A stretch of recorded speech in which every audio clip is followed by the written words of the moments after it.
I know in primaries we've had a lot of people talk about, I guess one of the accusations, like one side, one side of the political, talking about, oh, well, one side is like they're too critical on the Fourth Amendment, which limits the law enforcement capabilities, of the sheriff and other Montgomery County law enforcement.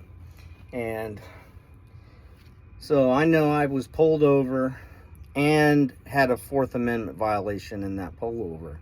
I posted that video where they just did a search, a legal search. They didn't call it a search, but it was, because one of the police officers opened my door and was looking inside, because he said, well, the reason is because I needed to see inside your vehicle so that I could see you.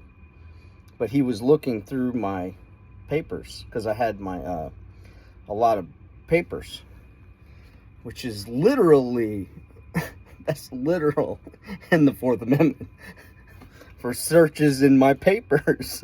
Like, right? I mean, that's a obvious Fourth Amendment violation. Okay, so, but now the police, I guess they're very concerned about the public and their safety, which is good, but I got pulled over, and the officers told me he was concerned because I was missing a mud flap on one of my back tires, which isn't even illegal, or that's not a code thing.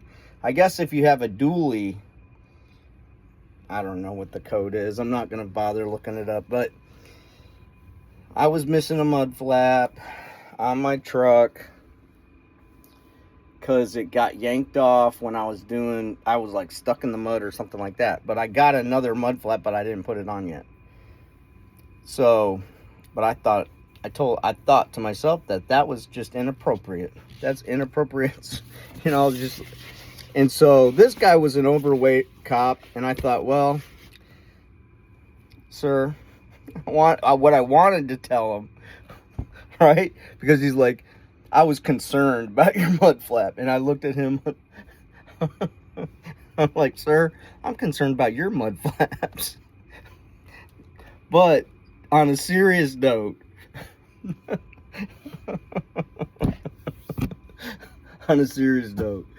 no one should be, unless it's actually in the code of adopted, like code of the laws and whatever, we should not be talking about anybody else's mud flaps, period. So that is the moral of the story.